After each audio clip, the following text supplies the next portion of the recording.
नमस्कार, आप देख रहे हैं दूरदर्शन समाचार। आपके साथ मैं हूं पराक्रम सिंह शेखावत। बताएंगे आपको इस वक्त की बड़ी खबरें। समाचार की शुरुआत सुर्खियों के साथ। दिल्ली के भारत मंडपम में एनडीए की बड़ी बैठक। प्रधानमंत्री मोदी के 12 वर्षों के कार्यकाल को लेकर एक आभार प्रस्ताव पारित। प्रधानमंत्री मोदी के कार्यकाल को बताया ऐतिहासिक। बैठक में नेताओं ने देश को विकास की नई ऊंचाई पर ले जाने वाले प्रधानमंत्री मोदी के निर्णायक और मजबूत नेतृत्व को सराहा।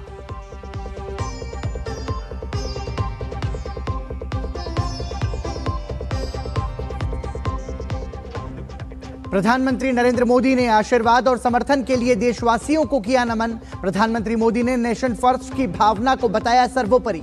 कहा, कांग्रेस ने देश को लाचारगी, बेचारगी और हीन भावना के गर्त में गिराया। प्रधानमंत्री मोदी की अध्यक्षता में हुई कैबिनेट की बैठक में अहम निर्णय। अहमदाबाद मेट्रो फेज 2A को मंजूरी। अमरावती में नए केंद्रीय कार्यालय और आवासीय परिसर के निर्माण को हरी झंडी।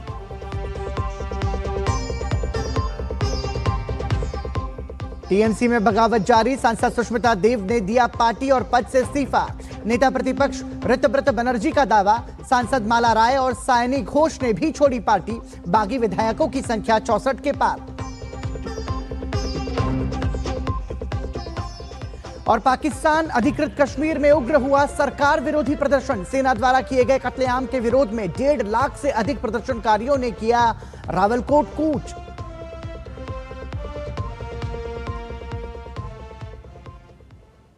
भारत के इतिहास में निरंतर निर्वाचित प्रधानमंत्री के तौर पर सर्वाधिक लंबे कार्यकाल का रिकॉर्ड बनाने पर एनडीए ने प्रधानमंत्री नरेंद्र मोदी का अभिनंदन किया। दिल्ली के भारत मंडपम में हुए समारोह में एनडीए दलों के शीर्ष नेता शामिल हुए। बैठक में प्रधानमंत्री के नेतृत्व को लेकर आभार प्रस्ताव पारित किया गया। प्रधानमंत्री ने अपने संबोधन में लगातार आशीर्वाद के लिए जनता को नमन किया।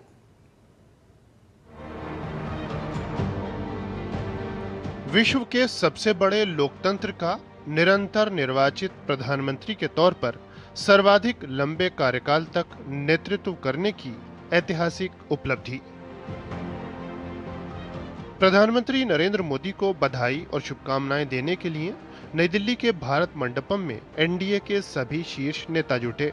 इन नेताओं ने देश को विकास की नई ऊंचाइयों पर ले जाने वाले पीएम के निर्णायक और मजबूत नेतृत्व को सराहा।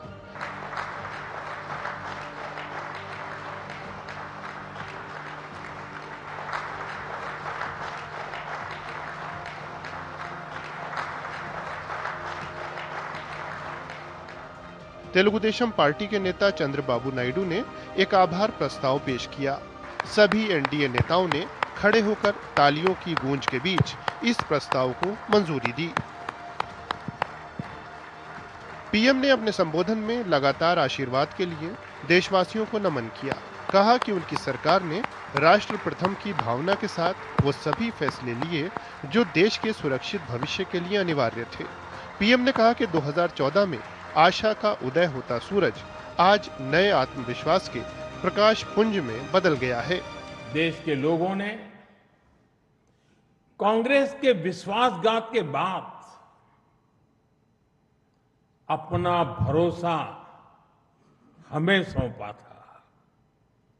मुझे आज संतोष है, गर्व है कि एनडीए परिवार के तौर पर हमने देश के विश्वास को हमेशा और मजबूत किया है। 2014 से पहले के हालात का जिक्र करते हुए पीएम ने कहा कि कांग्रेस ने देश को लाचारगी, बेचारगी और हीन भावना के गर्त में गिरा दिया था। देश को बताया गया था कि भारत में तेज विकास हो ही नहीं सकता। बड़ी ही चतुराई से इस धीमी विकास को एक नाम दिया था, हिंदू ग्रोथ रेट। यानी कार्यशैली कांग्रेस की, दायित्व कांग्रेस का, विफलता कांग्रेस की, लेकिन कलंक देश की बड़ी हिंदू आबादी के नाम लगाया गया। जबकि असल में इस कुसंस्कृति का नाम होना चाहिए था कांग्रेस ग्रोथ रेट। 12 वर्षों में वैश्विक अस्थिरता को रेखांकित करते हुए पीएम ने कहा कि देश ने हर संकट का मजबूती से सामना किया है। आज जब दुनिया की बड़ी अर्थव्यवस्थाएं संकट से जूझ रही हैं, तब भारत ने 2025-26 में 7.7% की विकास दर हासिल की है।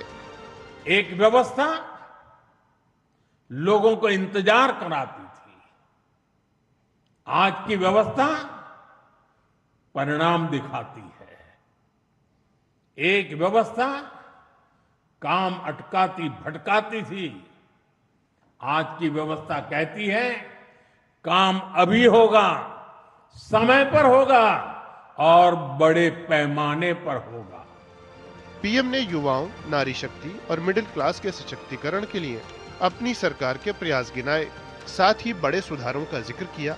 पीएम ने अत्याधुनिक तकनीक में आत्मनिर्भरता का मजबूत संकल्प दोहराया। 2014 में 74 एयरपोर्ट से 2026 में 160 से अधिक एयरपोर्ट तक, 2014 में 1000 किलोमीटर एक्सप्रेसवे से 2026 में 6700 किलोमीटर एक्सप्रेसवे तक, 2014 में सिर्फ 5 शहरों में मेट्रो से 2026 में 20 से ज्यादा शहरों में मेट्रो तक, 2014 में 700 करोड़ रुपए डिफेंस एक्सपोर्ट से 2026 में 23,000 करोड़ रुपए के डिफेंस एक्सपोर्ट तक। देश ने बहुत लंबी यात्रा तय की है। पीएम ने कहा कि ये 12 वर्ष सरकार और समाज की सहभागिता का उत्सव मनाने वाले रहे हैं। आने वाले समय में भी हमें इसी जनविश्वास और जनभागीदारी के साथ आगे बढ़ना है। Bureau report, DD news. इससे पहले दिल्ली के भारत मंडपम में हुए समारोह में एनडीए दलों के शीर्ष नेता शामिल हुए। इन सभी नेताओं ने प्रधानमंत्री नरेंद्र मोदी को बधाई और शुभकामनाएं दी। ये समारोह देश को विकास की नई ऊंचाई पर ले जाने वाले प्रधानमंत्री के निर्णायक और मजबूत नेतृत्व के सम्मान में आयोजित किया गया। बैठक में तेलुगु देशम पार्टी के नेता और आंध्र प्रदेश के मुख्यमंत्री एन चंद्रबाबू नायडू ने एक आभार प्रस्ताव पेश किया। सभी एनडीए नेताओं ने इस प्रस्ताव का समर्थन किया। साथ ही प्रधानमंत्री नरेंद्र मोदी के नेतृत्व में हुई देश की प्रगति को रेखांकित किया।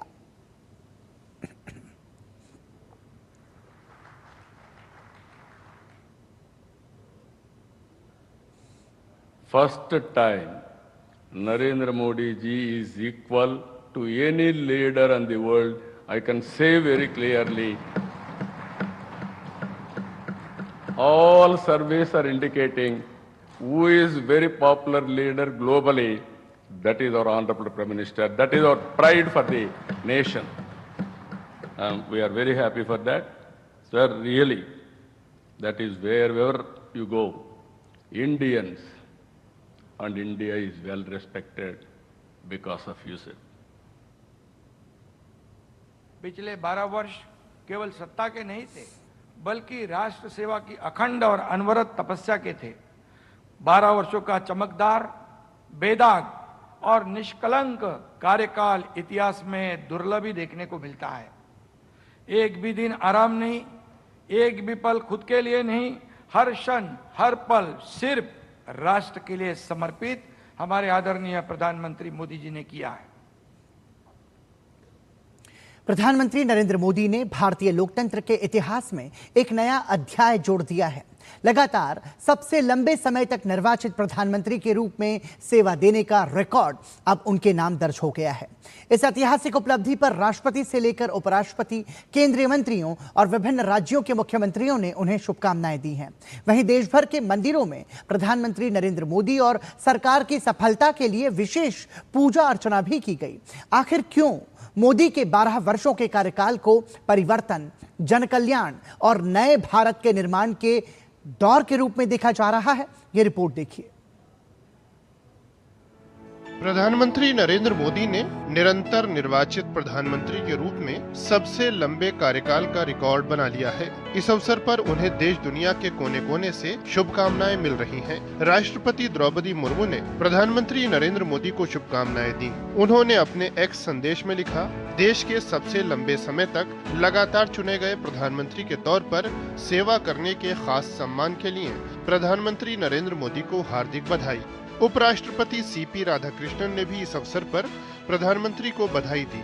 उन्होंने एक्स पर लिखा, प्रधानमंत्री नरेंद्र मोदी जी को भारत के निर्वाचित प्रधानमंत्रियों में सर्वाधिक समय तक निरंतर सेवा देने वाले प्रधानमंत्री बनने पर हार्दिक बधाई। ये ऐतिहासिक उपलब्धि केवल लंबे कार्यकाल का प्रतीक नहीं, बल्कि हमारी राष्ट्रीय यात्रा में एक परिवर्तनकारी युग का प्रतिबिंब है। गृह मंत्री अमित शाह ने प्रधानमंत्री नरेंद्र मोदी को शुभकामनाएं दी। उन्होंने एक्स पर लिखा, देश के सबसे लंबे समय तक निरंतर निर्वाचित प्रधानमंत्री के रूप में जनता की सेवा करने की ऐतिहासिक उपलब्धि पर माननीय प्रधानमंत्री श्री नरेंद्र मोदी जी को हार्दिक बधाई और शुभकामनाएं। मोदी जी के ये 12 वर्ष भारत के स्वाभिमान, सांस्कृतिक पुनर्जागरण और देश को गुलामी की मानसिकता से मुक्त करने के रहे हैं। देश भर में जगह जगह इस अवसर पर विशेष पूजा अर्चना का आयोजन किया गया।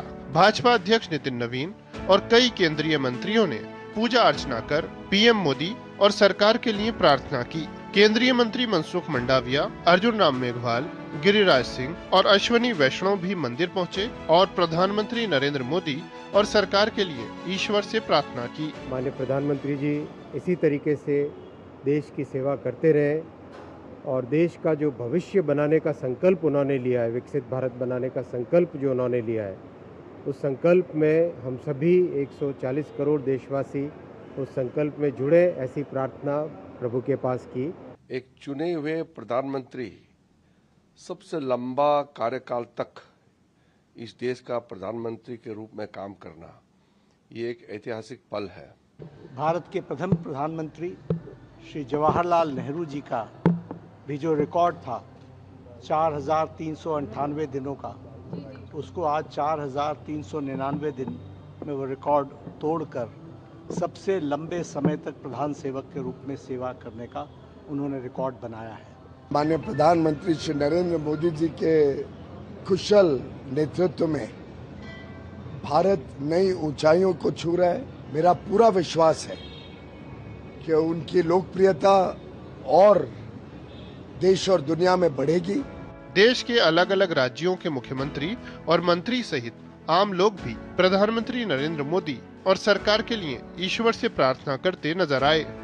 हम सब मिलकर के यशस्वी प्रधानमंत्री के दीर्घायु होने की और दीर्घकालीन शासन की कामना करते हैं। जिस फोकस के साथ मोदी जी ने समाज के सभी क्षेत्रों में कार्य किया है, मोदी जी ने जिस प्रकार की योजनाएं लाई है, हर योजना एक मील का पत्थर साबित हुई है। हम कह सकते हैं कि 12 साल में देश के यशस्वी प्रधानमंत्री नरेंद्र मोदी जी के नेतृत्व में ऐतिहासिक कार्य हुआ है। लगातार देश सेवा में जिन्होंने एक दिन भी बिना कोई अवकाश लिए देश के लिए लगातार उसको आगे बढ़ाने का काम किया, देश का मान सम्मान और स्वाभिमान बढ़ाने का काम किया, आज देश का हर नागरिक दिल से उनको थैंक यू बोलना चाहता है।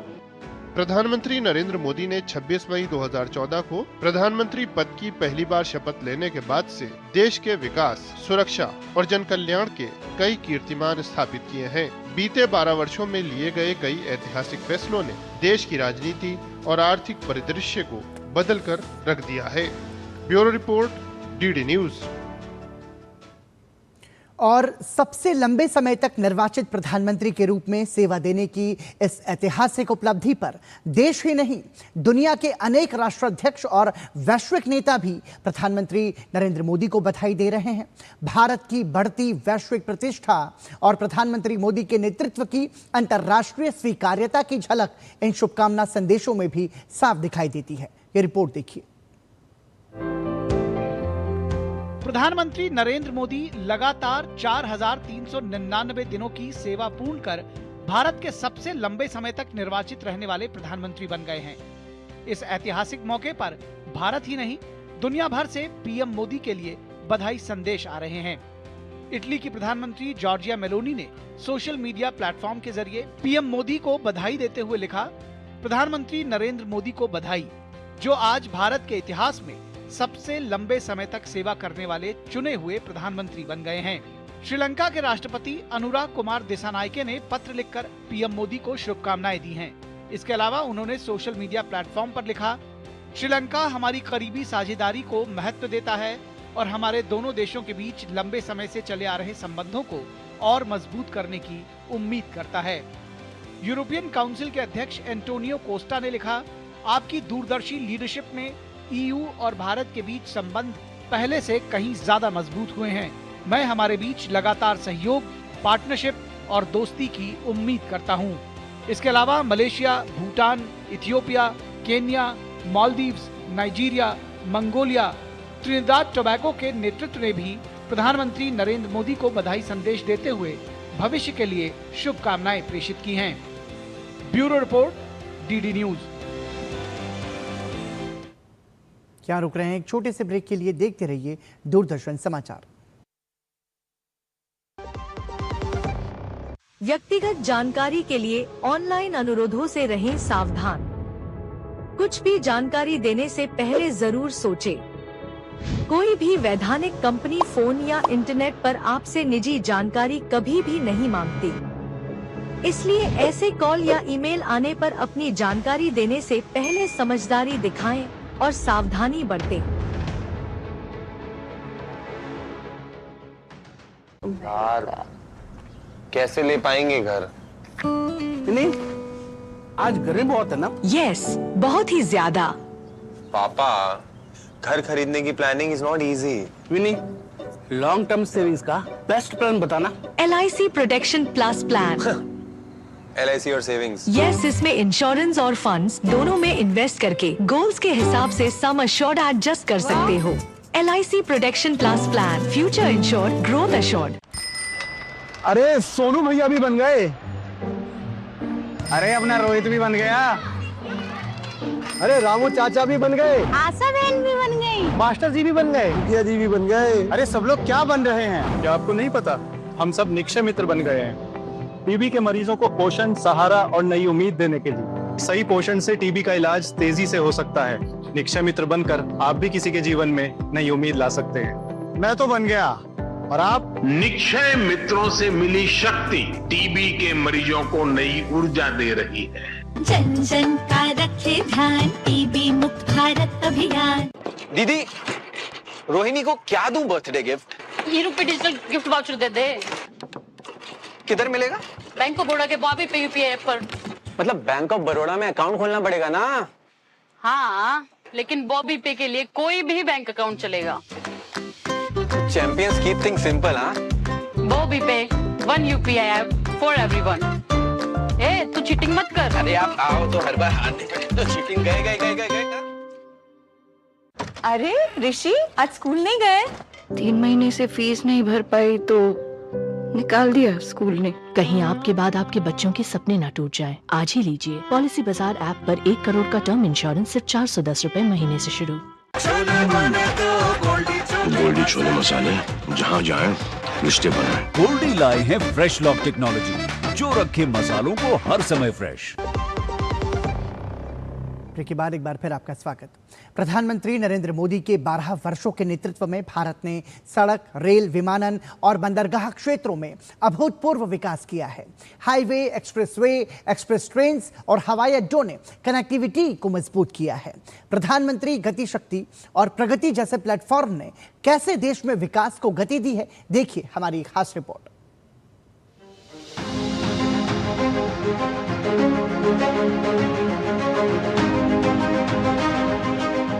मोदी सरकार ने अपने 12 वर्षों में सड़क, रेल, विमानन, ऊर्जा और डिजिटल कनेक्टिविटी के क्षेत्र में विकसित भारत की एक मजबूत नींव रखी है। प्रधानमंत्री की दूरदर्शी सोच पर अमल करते हुए केंद्र सरकार ने पिछले 12 वर्षों में देश के इंफ्रास्ट्रक्चर का कायाकल्प कर दिया है। हाईवे और एक्सप्रेसवे आत्मनिर्भर भारत की पहचान। भारत की बदलती तस्वीर में रोड कनेक्टिविटी बेहद अहम रोल निभा रही है। आज भारतीय सड़क नेटवर्क दुनिया में दूसरा सबसे बड़ा सड़क नेटवर्क है। तेज गति से हाई स्पीड कॉरिडोर और एक्सप्रेसवे के निर्माण ने इसे और विस्तार दिया है। पिछले 12 सालों से 57,000 किलोमीटर से ज्यादा लंबाई के राष्ट्रीय राजमार्गों के निर्माण ने साबित कर दिया है कि देश मजबूत और सशक्त इंफ्रास्ट्रक्चर के लिए मिशन मोड में काम कर रहा है। बुनियादी ढांचे के विकास में देश ने कई महत्वपूर्ण उपलब्धियां हासिल की हैं। जिनमें विश्व की सबसे लंबी राजमार्ग सुरंग अटल टनल और विश्व की सबसे ऊंची रेलवे पुल चिनाब पुल के निर्माण के साथ ही भारत के सबसे लंबे केबल आधारित पुल सुदर्शन सेतु ने विकास की नई कहानी लिखी है। इसके साथ ही ब्रह्मपुत्र नदी पर बोगीबिल पुल, धूला सादिया पुल, Aunta Simaria bridge, Delhi Dehradun expressway, Ganga expressway आदि के निर्माण ने भारत के बुनियादी ढांचे को अभूतपूर्व ऊंचाई प्रदान की है। विमानन क्षेत्र का बढ़ता दायरा। किफायती उड़ानों और तकनीकी क्रांति ने हवाई यात्रा को आम जनता के लिए सुलभ बना दिया है। आज भारत घरेलू विमानन में तीसरे पायदान पर है और वैश्विक एविएशन हब बनने की दिशा में तेजी से आगे बढ़ रहा है। 2014 में जहां देश में सिर्फ 74 हवाई अड्डे चालू थे, वहीं आज इनकी संख्या 160 तक पहुंच गई है। एविएशन सेक्टर को बढ़ावा देने के लिए मोदी सरकार ने 24 ग्रीनफील्ड एयरपोर्ट मंजूर किए, जिनमें से 13 ऑपरेशनल हो चुके हैं। नवी मुंबई और नोएडा के जेवर जैसे नए ग्रीनफील्ड हवाई अड्डों के विकास से न सिर्फ महानगरों पर दबाव कम किया है, क्षेत्रीय संपर्क को बढ़ाने और देश के अनछुए हिस्सों को हवाई मार्ग से जोड़ने के लिए सरकार द्वारा शुरू की गई उड़ान योजना ने दूर दराज के इलाकों को पहली बार हवाई नक्शे पर जगह दिलाई। बुलेट से भी तेज दौड़ेगी ट्रेन। पिछले 12 वर्षों में भारतीय रेलवे ने बुनियादी ढांचे, विद्युतीकरण, नई पटरियों के निर्माण और सुरक्षा में अभूतपूर्व वृद्धि दर्ज की है। भारतीय रेल ने मार्च 2026 तक अपने ब्रॉड गेज नेटवर्क का 99.6% विद्युतीकरण हासिल कर लिया है। अप्रैल 2026 तक लगभग 55,000 किलोमीटर से ज्यादा रेलवे ट्रैक का नवीनीकरण हुआ, जिससे रेल परिचालन को काफी गति मिली है। आज भारतीय रेल नेटवर्क रोजाना करीब 25,000 ट्रेनों का संचालन करता है, जिससे पूरे देश में भरोसेमंद कनेक्टिविटी सुनिश्चित हुई है। देश की पहली स्वदेशी semi high speed Vande Bharat express और लंबी दूरी की वंदे भारत स्लीपर ट्रेनों ने यात्रा के अनुभव को सुखद बनाया। वहीं नमो भारत रैपिड रेल और अमृत भारत ट्रेनों के जरिए लाखों लोग कम समय में सभी सुख सुविधाओं के साथ अपने गंतव्य पर आराम से पहुंच रहे हैं। मुंबई अहमदाबाद बुलेट ट्रेन परियोजना जहां देश के हाई स्पीड रेल नेटवर्क का प्रतीक बन चुकी है। इसी दौरान सामरिक और आर्थिक रूप से महत्वपूर्ण कई रेलवे पुल बनकर तैयार हुए हैं, जिनमें ब्रह्मपुत्र नदी पर बना बोगीबिल ब्रिज और मणिपुर में दुनिया का सबसे ऊंचा पियर ब्रिज शामिल हैं। इसके साथ ही असम में बना न्यू सरायघाट ब्रिज और मिजोरम में तैयार बैराबी सैरंग लाइन के पुल ने पूरे पूर्वोत्तर को रेल नेटवर्क से जोड़ दिया है। विकास का पावर हाउस भारतीय पोर्ट। भारतीय पोत परिवहन और जलमार्ग को आधुनिक बनाने के साथ ही बंदरगाहों को विकास को बढ़ावा देने के लिए मोदी सरकार ने मार्च 2015 में सागरमाला कार्यक्रम शुरू किया। बंदरगाह आधुनिकीकरण, औद्योगिक विकास, रोजगार सृजन और तटीय विकास पर यह कार्यक्रम केंद्रित है। पिछले एक दशक में तटीय शिपिंग में 118% की बढ़ोतरी हुई, वहीं अंतर्देशीय जलमार्ग माल ढुलाई में 700% की वृद्धि हुई, जिससे सड़कों और रेल मार्गों पर दबाव कम हुआ है। इन तमाम क्षेत्रों से जुड़ी परियोजनाओं की लॉजिस्टिक लागत कम करने और बुनियादी ढांचे के विकास में तेजी लाने के लिए अक्टूबर 2021 में भारत सरकार ने प्रधानमंत्री गति शक्ति योजना नाम से राष्ट्रीय मास्टर प्लान की शुरुआत की, जो कई मंत्रालयों को एक डिजिटल प्लेटफॉर्म पर जोड़ती है। पीएम गति शक्ति अधिक समन्वित कुशल विकास प्रणाली का निर्माण करती है। इसके जरिए माल ढुलाई, रेलवे, सड़कों, बंदरगाहों, हवाई अड्डों और जलमार्गों के बीच अंतिम मील कनेक्टिविटी में सुधार हो रहा है। बुनियादी ढांचे के विकास की गति यूं ही बनी रहे और विभागों के बीच आपसी तालमेल हो, इसके लिए प्रगति प्लेटफॉर्म गेम चेंजर साबित हुआ है। प्रगति ने अब तक 85 लाख करोड़ रुपए से अधिक की परियोजनाओं को तेजी से आगे बढ़ाया। कुल मिलाकर पिछले 12 वर्षों में प्रधानमंत्री नरेंद्र मोदी के दूरदर्शी नेतृत्व में भारत ने इंफ्रास्ट्रक्चर विकास के क्षेत्र में अभूतपूर्व प्रगति की है, जिसने देश को वैश्विक आर्थिक महाशक्ति बनने की दिशा में तेजी से आगे बढ़ाया है। प्रधानमंत्री नरेंद्र मोदी की अध्यक्षता में आज हुई केंद्रीय कैबिनेट की बैठक में बुनियादी ढांचे और शहरी परिवहन को लेकर कई ऐतिहासिक फैसले लिए गए। सरकार ने आंध्र प्रदेश की नई राजधानी अमरावती में बड़े केंद्रीय इंफ्रास्ट्रक्चर और गुजरात के अहमदाबाद में मेट्रो रेल विस्तार को मंजूरी दे दी है। इन परियोजनाओं पर कुल 4,700 करोड़ रुपए से अधिक की राशि खर्च की जाएगी।